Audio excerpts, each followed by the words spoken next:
Welcome one, welcome all to a very special video here on the the Boys YouTube channel. The Dallas Cowboys have finalized their undrafted free agency class following the 2023 NFL Draft. So we are here to talk about it. I say we. My name is Ochoa. You see me in the top left quadrant. Tom Ryle, the bottom right quadrant. Tom, if you can give us a salute, that would make me very happy. Thank you, Tom. But in the northeast corner and the southwest corner are the two co-hosts of the Talking the Draft podcast on the the Boys podcast network. Maybe changing the name back to Talking the Star. I don't know. I'll ask you, Connor Livesay. You're the one who makes the decisions on that particular front. How are you doing today? We'll probably go one more week, as it'll be draft centric. But yeah, we'll be working our way back to the Cowboys front here in the next week or so. All right, that's good to hear. Joey Ickes is the newest member of the Talking the Draft, Talking the Star crew. So I don't know if the hazing portion of that is over. Joey, has Connor put you in any toilets? Only one or two swirlies so far, but we came out of it okay. Good to hear. All four of us are wearing t-shirts thanks to our friends at Homage. We did have some contests on Twitter throughout the NFL draft. We were actually scheduled to record this video on Saturday after the Cowboys sort of initially finalized their draft class, but the three of these gentlemen were kind enough to understand that my power went out, which I survived, and I haven't heard a congratulations from any of you. So, I will hold a grudge on that forever. The Cowboys have 13 undrafted free agents. Tom, you let us know as we were planning this that puts them at 89 players on their roster overall, correct? With the one exception, obviously taking them to 90, being Ezekiel Elliott, who is a June 1st cap hit. Yeah, and that means they actually have 88 people that are signed for the start of training camp and everything at the moment. And we know there's always churn, but it's also true that the Cowboys often hold a spot open. And we know that right now they've got a couple things they need to address. They're going to need a fourth quarterback. They will probably invite one or two in for the rookie minicamp to do a tryout, give them a chance to see. I have kind of this thought in the back of my head that they may talk to Ben DiNucci when he gets done with all his XFL stuff, but I'll just leave that alone. That would be a whole separate topic. And they also need to bring a kicker in. I don't think they're that sold on Vizcaino. I know we aren't. We'd have to see something. They need a kicker competition. So we're going to see some changes to this. Just because these guys have made the roster, it doesn't mean they're safe. But there's a whole lot of other guys on the roster that they could also drop out. Remember, these are guys they wanted. They didn't have enough draft picks, but these are people they wanted, went out and signed. A couple of them got, if I were told that, hey, you're going to make $200,000, to try to make an NFL team, yeah, I'd be slapping my signature on that real quick. So, well, let's take a look at the undrafted free agency list, Tom. You mentioned the kicker position. The Cowboys are in all likelihood going to bring somebody in, but they did not draft a kicker. There is not one on this list. Connor, I start with you. TJ Bass, the guard out of Oregon. We're going to go in order, down the first column, then down the second column. What do we need to know? The Cowboys did draft a guard in Asim Richards, or a tackle with guard flexibility, however you want to look at that. Again, we kind of want to get a lay of the land here. Which players on this list have a chance to make the roster, maybe make the practice squad? Which ones maybe part of roster cuts when we get down to August? Your thoughts, Connor? Yeah, I think TJ Bass is probably the top ranked, I guess is that the way you want to word it? The top ranked undrafted free agent that has a chance to make this roster. He was one of two guys who I had done evaluations and rankings on in this undrafted free agent class. He finished with the 7th round grade for me. I saw him as kind of a swing guard. He played tackle in college at Oregon. He played left tackle all in 2022, and he split time at tackle and guard in 2021. Me and Joey talked about it a lot on Talking the Draft, but they were valuing versatility in their offensive line. And that they were looking at in the draft, and obviously an undrafted free agency too. So I think he has some versatility there. His lack of length is what's probably going to have him settle in at guard. And he's not a dynamic athlete by any means. He plays with more of just a big size and some violence in his hands. That's the way he wins as a guard. But he's not an elite athlete by any means. And he's a guy that, we talk about it a lot, but he's a guy that fits with what they're trying to do with more of that power gap scheme. Not the most, light-footed guy that's going to, dominate in space, but he's a guy that can man up over the guy across from him, play with violent hands and strong base and strong anchor. And I think he has an ability to make the roster as a, swing guard, maybe fill that Matt Farniok role if they try to go a different direction there. Well, Joey, the Cowboys seemingly debated between Mozzie Smith and Matthew Bergeron in the first round of the NFL draft. They were kind enough to take a peek or give us a peek behind the curtain, which we wrote about at the site.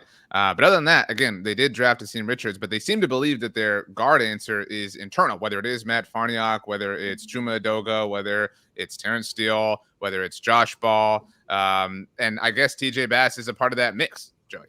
Yeah, I think one of the themes that as we sort of get a little further away from the draft that we'll sort of figure out is that positions that some folks thought were big needs from the front of the depth chart, the Cowboys really felt like they were more positions of need at the back end of the depth chart, and they took multiple shots at those positions in the late rounds and undrafted free agency. And I think that's how, Asim Richards fits into that with TJ Bass, and then we'll get to Earl Bostic here in a little bit in terms of how they're going to fill in the offensive line depth chart. They feel comfortable with the top of the depth chart, even down to the 6th or 7th guy. Whether Cowboys fans do or don't is a different story, but they feel comfortable with the top end of that depth chart. They're trying to churn and really improve, offensive linemen 7, 8, 9, maybe even 10, depending on how many they keep. And I think that's where TJ Bass sort of fits into this is, can he be better than Matt Farniok? Can he be better than Josh Ball at guard when they move Josh Ball into guard? Because if he is, he's got a really great shot to make the 53-man roster and have a chance to develop over the course of the next couple of years. Tom. Yeah. I just want to say that everybody just needs to take what Joey just said about how the team feels about their players and put it on a Post-it note and stick it up so you can refer back to it. Because we found out that we really didn't grasp what the team's priorities were.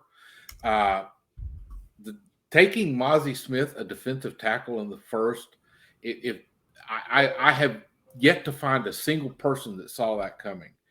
And that was a real misread.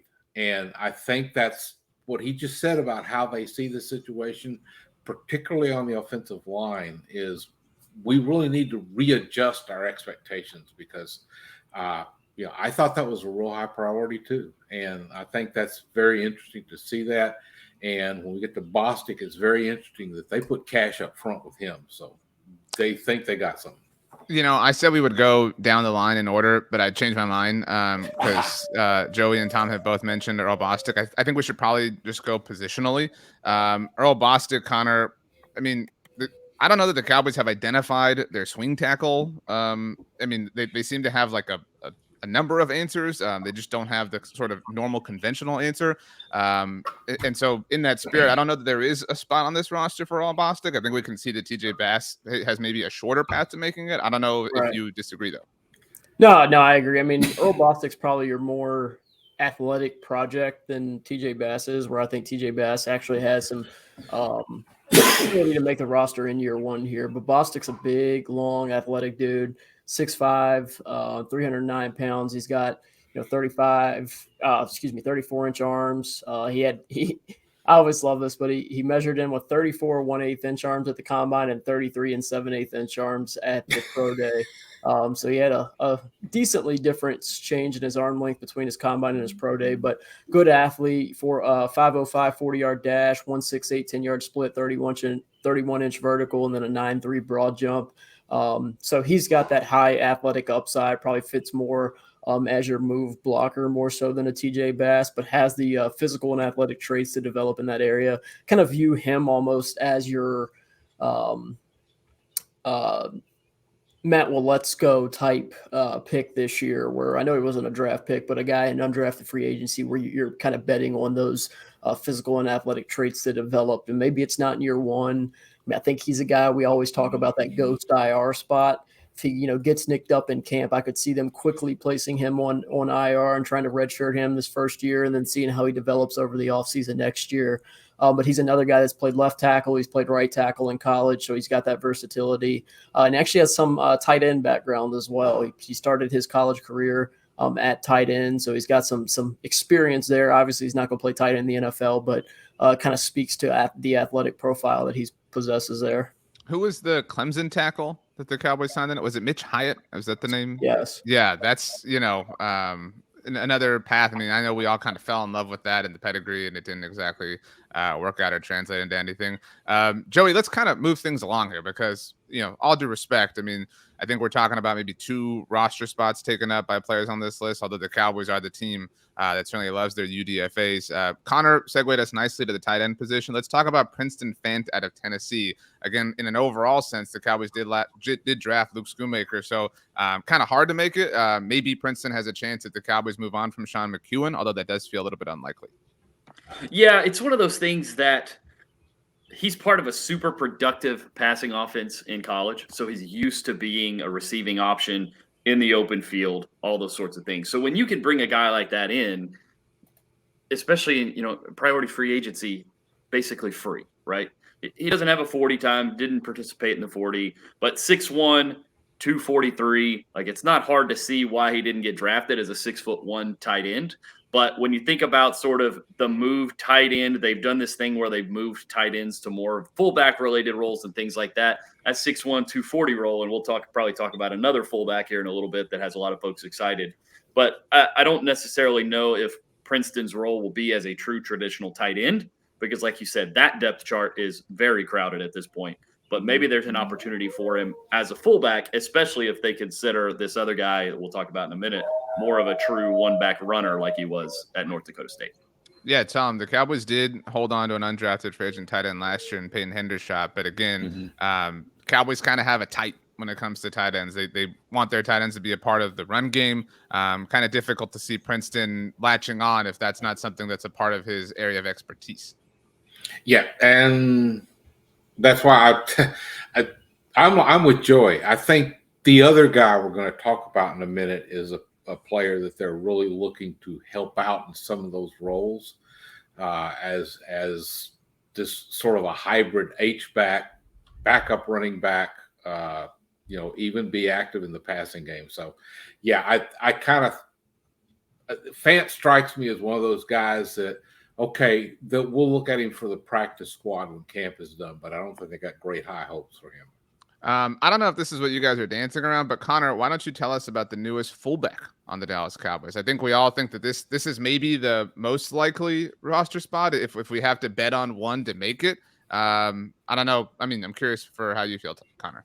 Yeah, no, I mentioned one of 2 guys earlier that I had, making my doing a grading system on. So he ended up as a 6th round grade for me. He was my 187th overall player.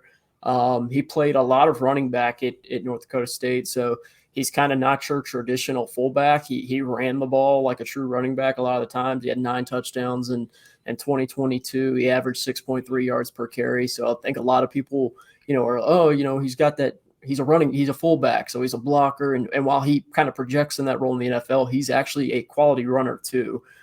He had 98 carries for 621 yards and 9 touchdowns in 2022. So I definitely don't think you should pigeonhole him just as that, traditional fullback that's going to do a lot of dig out blocking and, maybe just being a lead blocker for the runners. But Lupke's a guy who I think can come in and be this team's, 4th running back that also plays fullback. And I think that's where his value comes in, because he's not just going to be your blocking fullback. He's a guy that can take those, people keep going, who's going to replace Ezekiel Elliott on the goal line in short yardage? And I think Lupke's a guy who could be that guy for you, that could play fullback for you on early downs when you're trying to get the chains moving. But also when you're on 3rd and short on the goal line, he can be your lead running back, I should say, in the backfield. So I think he's got that fullback versatility, but shouldn't be written off as a down the depth chart running back option as well, because he has that skill set and the talent to do so. He's coming back from a shoulder injury that I think it's the most concerning thing. Like to see a guy that you redshirt this year, make sure he's healthy, and then bring him in next year. That's kind of depend on how that shoulder works out. But I think he's got the skill set and the talent to make this roster as a down the depth chart running back, but also be your starting fullback as well, which adds a ton of value. Yeah, I think we've all clamored to see some more athleticism in that particular spot. different sort of thing, but Blake Jarwin played that cowboy back position at Oklahoma State. I think we all, were in love with what he could offer and things like that. Joey, when the Cowboys traded for Jameis Olawale, I think we all thought, man, they're going after kind of an athletic fullback, the non-traditional, not just your guy, not your Daryl Johnston, the way so many Cowboys fans are kind of clamoring for. It does seem like they want to have a multitude of options out of the backfield, which again is a good thing. And Hunter presents one timeline, at least, where that becomes a possibility. Yeah, absolutely. And, a comp that I heard for Hunter Lepke that I love is Peyton Hillis, right? He's just that big running back that you look at him and you're like, that guy should be a fullback. And yet you put the ball in his hand and good things happen. You can throw the ball to him short, intermediate, and down the field when he gets out of the backfield in certain situations. And it's they paid him, I think, $220,000 guaranteed. So he's gonna make the roster or be on IR or be on the practice squad in some capacity. He will be here this year. I can almost guarantee it, unless he gets poached off waivers or something. But he'll be here, and he's got an opportunity to contribute because he, as Connor said, is a completely different style of back than what they have in the rest of the roster. Let's get to all the wide receivers at once. This is a very vogue position in undrafted free agency. The Cowboys love to bring in different ones. There will be pet cats mined out of this group for a lot of BTBers. Jose Barbin out of Temple, David Durden out of West Florida, who was Prospect X in Kalen Kaler's series at The Athletic. A very interesting article to see his journey to joining the Dallas Cowboys. Jalen Moreno-Cropper out of Fresno State, and John Stevens Jr. out of Connor. I mean, which one of these? I mean, the Cowboys kind of have a sixth receiver position open. I mean, can you see it coming here? They did not spend serious draft capital on one. They did draft Jalen Brooks in the 7th round, obviously, but I think even the road for him is an uphill battle. Who's your favorite? I mean, for me, it'd be Jalen Moreno-Cropper. I think he's got the best chance to make the roster. I do think it's important to note that outside of David Durden, who is a 6'1", 204-pound guy, that most of the receivers they brought in, I mean, Jalen Moreno-Cropper is an undersized dude, and Jose Barbon's another guy who's smaller. Doing a little bit deeper dive into Jose Barbon, I think he kind of reminds me of that, great value version of Josh Downs, the UNC wide receiver who went in the 3rd round, I think. Very similar size. He's 5'10", almost 5'11", 182 pounds, 4.49 40-yard dash, a 1.5 10-yard split, 6.96 3-cone, and then a 4.22 short yard shuttle. So he's a guy who has some explosiveness and agility to him. He's just an undersized guy who's probably going to have to play in the slot. He doesn't have that big catch radius or a lot of length at the position, but he has some explosive traits to him. He's shifty. He's kind of nuanced out of that slot. He's a good route runner. So I like Jose Bourbon and Jalen Moreno-Cropper as the two guys who I think have a shot at actually battling out to make the roster. But I'd probably give the slight edge to Jalen Moreno-Cropper just because I think he kind of fits more what they look for in a size, length, and overall talent perspective. Joey, I mentioned the Prospect X article at The Athletic, and David Durden obviously was detailed and chronicled. And part of the discussion that he apparently had with the Cowboys, part of the pitch was that Noah Brown snaps are available. More specifically, Noah Brown snaps on special teams. I don't think any of us are looking at a receiver here who's going to catch 8-9 touchdowns this coming season as a rookie. But if they're going to make the team, it's going to be as a gunner. It's going to be, doing the dirty work. Who do you think has the most likely possibility to do that? Well, I think obviously they mentioned it to Durden in their conversations with him. So that's a pretty good sign. The other side of that is John Stevens Jr., the wide receiver from Louisiana, is like 6'5", 230 something pounds. So if they're, and we heard Mike McCarthy talk before the draft about how that body type, those 6'4" to 6'6", 230 to 250 pound guys are what you fill your special teams units with. So it's almost like, I know he wasn't, but it's like he was talking about John Stevens Jr. whenever he was making those types of comments. It's like, you just want to accumulate those big speed body types and just throw them out there on special teams and allow those guys to work. And so I think this is another example of what we talked about with the offensive line. Is a lot of people thought, the top of the wide receiver depth chart is where the need is. And the Cowboys viewed it differently, and they hit it 5 times between the 7th round and undrafted free agency. And these guys are just going to be in a big Royal Rumble for the last roster spot on the wide receiver depth chart. And like you said, there will be pet cats for sure. Yeah, Tom. I mean, Lucky Whitehead, Skylar Green. I mean, there are a lot of names that we have fallen in love with at the wide receiver position when it comes to undrafted free agents for the Cowboys. Can you see yourself being swayed by the emotion of it all in a few months? No, this is going to be a case of, is there some guy that's going to threaten to play himself onto the roster in preseason? I think it's going to be, I think it's great this year that the NFL finally got rid of the whole staged cut down thing. And they're going to look at all the players through all the games if they want, and let's face it, in the third game, if there's somebody that's not seeing the field, they've either already made the decision to keep him, or they know they're not going to keep him because, they're going to be looking at their marginal guys. And I think that's going to make that game a little more interesting than it usually is, just because there's going to be so many more questions. But, I frankly would not be surprised. I'm expecting that maybe one or two of these wide receivers make the practice squad, because I think the Cowboys probably believe they've got their top 6 receivers already under contract. That makes sense. Connor, we're looking at a list of 13 names here, and 8 of them are on the offensive side of the ball.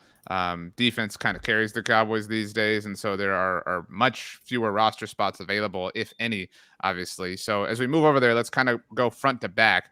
Cowboys did bring in 2 pass rushers, Isaiah Land out of Florida A&M and Darrell Johnson out of Liberty. Does either one of them stand out to you in your mind? Although if there is a position group on the Cowboys that's tough to crack right now, it's certainly that one.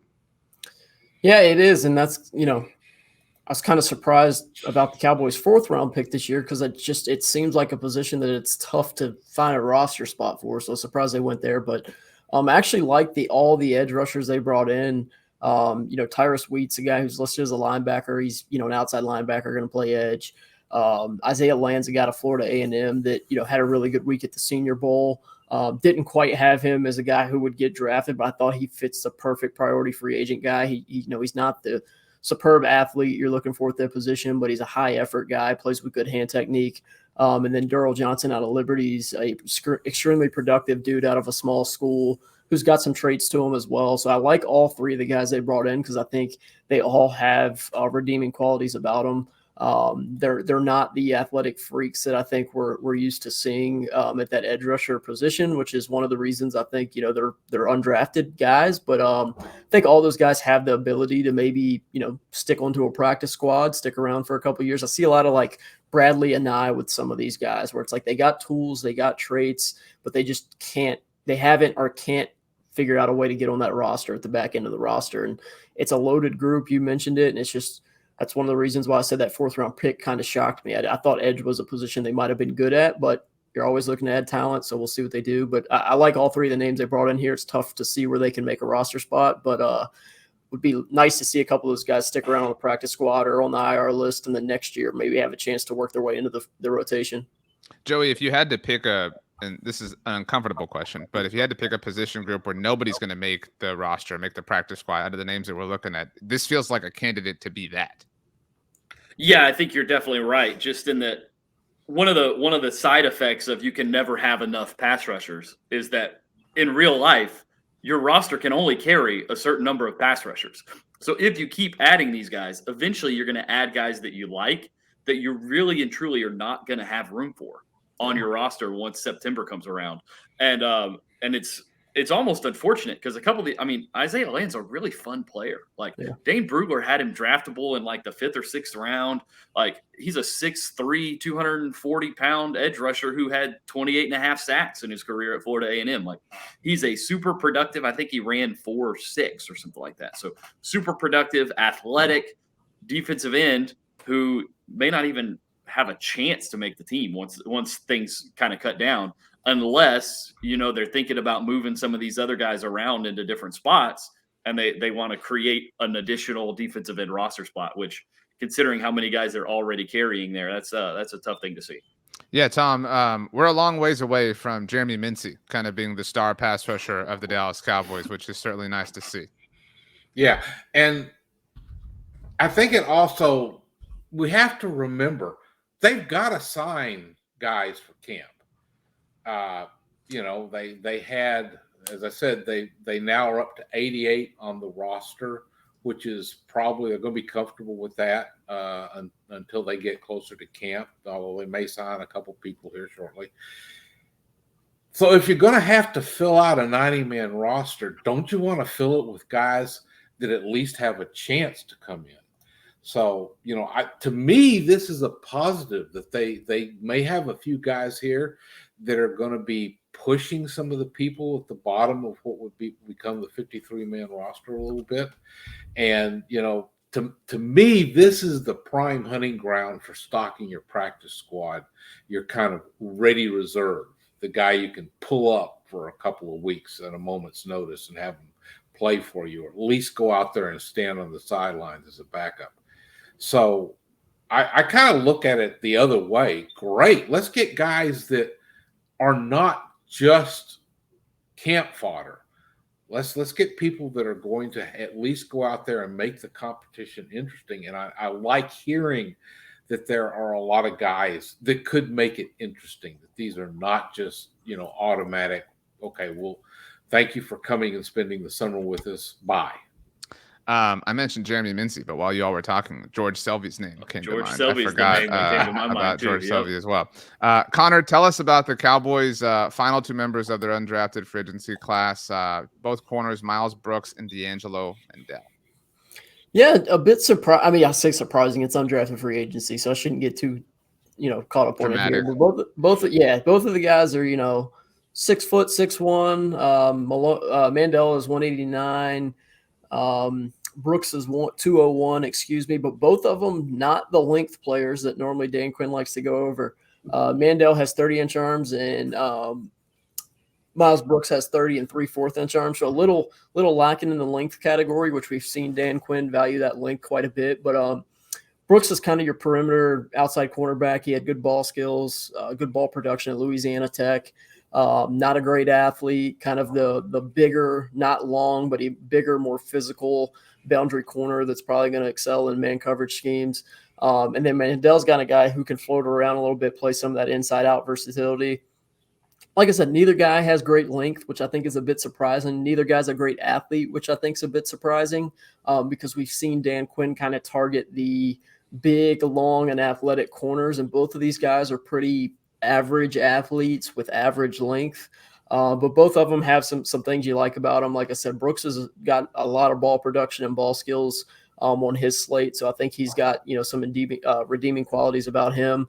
Mandel, I've kind of dove into some last night and this morning. Like I said, I think he's a guy who might fit better in the nickel. He's a 4.46 athlete, 6 foot, 190 pounds. Just lacks the length, I think, to hang outside with only 30-inch arms. But I think he could be a guy who could come in and show in camp as a good nickel corner. And like a lot of these guys, it's tough to see him making the roster because that's another position group. While we might not love some of the Nahshon Wrights and Kelvin Josephs of the world, there's a lot of names and a lot of bodies there for an undrafted free agent to beat out. So tough to see them sticking and making a roster spot this year, but maybe there's some guys that they can hang on to and go into next year when things get a little bit dicey, when Gilmore leaves, Diggs contract year, Jordan Lewis is likely gone. So the cornerback room could look a lot different next year than it does this year. So some of these undrafted free agent names are guys to keep an eye on in 2024. Yeah, Joey, to Connor's point, you've got Trayvon Diggs, you've got Stephon Gilmore, you've got Jordan Lewis, Kelvin Joseph, Nahshon Wright. That gets you to 5. Eric Scott Jr., the team traded up to draft, so you would assume that they have a high level of belief in him. So right there, you're at 6. So the road looks difficult for both Miles and D'Angelo. Yeah, they legitimately have a 2 deep plus at corner at this point, because you got your starters, like you mentioned, Diggs, Gilmore, Bland. Then you have your backups. Bland. Good point. Yeah. Then you have your backups in Wright, Joseph, and Lewis, and then you drafted Eric Scott. That's 7 guys that Mokwamu played corner at the end of the year. Exactly. Right. Like they're 7, 8 guys. They use 3 safeties a ton. So like there's that corner depth chart. We talked a lot about the edge rusher spot. The corner might be the deepest position on the roster. And so it's not that surprising that they only went with 2 guys. It's not that surprising that neither of these 2 guys are of the level of pedigree of an Isaiah Land or a Hunter Lepke or even a Jalen Moreno-Cropper, or Tyrus Wheat, who come in at these positions where there may be a chance to make the roster. This really feels like sort of like what Tom was talking about. You got to have a couple of these guys. You got to have a certain number of cornerbacks on your roster to get through the first preseason game and get through the rest of the preseason and all the practices. So they'll bring these guys in. They'll run them through. They'll probably cycle through 2 or 3 sets of these back end corners here as they go throughout the camp. All right, Tom, the time has come. Of the non-Hunter Luepke options, who's your horse? Who's most likely to make the Dallas Cowboys 53-man roster? Well, they paid money to Bostic, and I think they still have more open questions on the offensive line than anywhere else on the roster. So I would say there's a good chance that he sticks as a depth player. And I hate to say it, but especially if something happens to someone ahead of him in camp. So you hate to say it, but then you said it. So yes, I know, and it left a bad taste in my mouth. Okay, so Earl Bostic is Tom's pick. Connor, where are you going? Again, Hunter Luepke feels like the consensus favorite, so we're going non-Hunter options. I'm going to go with Jalen Moreno-Cropper. He brings some traits to his game that they don't really have right now. I know Brandon Cooks helps with some of that explosive fast twitch that we've been lacking, but he's just over 5'11". He's 170 pounds, runs a 4.4, 1.5, 10-yard split, 32-inch vertical, 10-1 broad jump, good agility scores. I think he's a guy that, he's an undersized, smaller frame slot guy that you can put in the slot. He's got a nuanced route running ability about him, so he knows how to get open. He knows how to find those soft spots in zone coverage. And like I said, he's a 4.4 athlete with some explosive traits with him. So I'll put him in. I think he's a guy who could maybe boot a Simi Fehoko off the roster, something like that. They've stuck around Simi for a couple of years now, and he's not really panned out a whole lot, but I could see Moreno-Cropper, like I said, kind of finding that 6 wide receiver spot, given that he adds some juice to that room. And he has some of that, primarily an inside guy, but has played outside some there at Fresno State. So he's got some inside out versatility, and he's got some athletic traits that you like about him. Joseph. I'm going to go with Isaiah Land. It'll be an uphill battle for him to make the roster. They also gave Tyrus Wheat almost $200,000 guaranteed. So between the depth chart they already have, the money they gave to Wheat, it will be an uphill battle for Land to make the roster. But they like their Florida A&M players. They have a Florida A&M undrafted free agent who made the team last year. I'm going to bet on them doing it again. I think he's going to win some one-on-one reps against some of these undrafted free agent offensive linemen that we're talking about here, and he's going to turn some heads in camp. And he's going to have a chance when we get towards the end of August. Well, none of you are kind enough to ask for my opinion, but I'm going to go with TJ Bass. Connor, you kind of sold me at the very beginning here. And kind of to your point about Jalen Moreno-Cropper maybe booting Simi Fehoko off the roster. Like, I think we give Matt Farniok some deference because he's just been on the team, right? Like, I don't know that I feel stable about that. I wouldn't be shocked. It just kind of has the vibe of we get, to late July, mid-August, and it's, man, TJ Bass is handling himself better than Asim Richards. He's the better guard of this rookie class or whatever the case may be. So that's my pick, and I'm sticking by it. But I think we all agree that Hunter Luepke has the best overall chance. So that being said, final thoughts, final takeaways. Connor, anything you want to say that's on your heart and in your mind? No, I tweeted it out the other day. Like, the first few names I saw in the undrafted free agency class, I didn't love. And then the more names that popped up, the more I was like, okay, I actually like this class quite a bit. So it's tough because I feel like a lot of the names I like, I don't see a easy way for them to actually have an opportunity to make the roster. But all you can do is bring in good players, and injuries are going to happen. Suspensions happen, whatever that is. Wow. So you have to bring in talented guys and hope that, I say hope, but not hope, while also hoping that if something does go wrong, you've loaded yourself up to be able to accommodate that without having to really panic. So I like what they did for the most part, especially at edge rusher, wide receiver. I think Hunter Luepke's a guy that can come in and provide running back depth and value. He adds size to the running back room, which I think is something that other than Ronald Jones was lacking. So I think they covered their bases pretty good in undrafted free agency. Thanks for peeing in the wind of suspensions, Connor. We all appreciate Hey, it that, happens, certainly. man. I mean, come on. What do you think we are? The fans of a team that doesn't have players get suspended, or? I mean, again, thank you for that, Connor. Tom, what is your overall takeaway here? Are you satisfied, upset, morose, over the moon, overjoyed? No, I think that they did a good job of going out and getting some guys that might have been drafted if things fell a little differently, which is really what you want. You want to get in that little envelope of players that just didn't quite make it on the team's boards, or that they ran out of draft picks to take them with. And I'm trying to remember. I wrote an article. I think like there were something like 5 or 6 UDFAs that stuck with the team in one form or another last year. You mentioned Hendershot. I mean, he was on the roster, and now people are arguing that he's the tight end 2 rolling in, which I don't think that's going to be true once they get things rolling in camp. He's going to be the first guy to get bumped down. No disrespect to Sean McEwen, but he's clinging on by his fingernails right now. I just like that they've got some people that might be useful. And I think this is really where as I said, this is where you get your first round of guys for your practice squad. People you're familiar with, people you've taught, people that will be able to come in quickly and contribute in an emergency. And so, yeah, I'm happy with the group. Joey, last thing as we kind of tie up here for your thoughts. I think this time of year, people confuse what they think with what they want. People be like, I don't know, man. I think Isaiah Land's going to really challenge. And I know that you said this, but like, what is the logic behind that? Like you're just conveying something you want and acting like it's a thought based on reality when it isn't. So that being said, what is something you think and something you want with regards to this UDFA class? Well, I think if he's healthy, Hunter Lipke is going to wind up being a pretty important part of this team. And I also think the Cowboys in general just do a really good job with undrafted free agency from top to bottom, both in acquiring them, retaining them, all that kind of stuff. What I want is Jalen Moreno-Cropper is going to dust some people in camp, and Isaiah Land's going to win some one-on-ones, and Earl Bostic's going to block a bunch of people, and TJ Bass are going to block a bunch of people in preseason games, and we're all going to feel great about 4 or 5 of these guys making the team coming. But we'll see what happens once we get there, because we do have to remember this is a really, really good roster.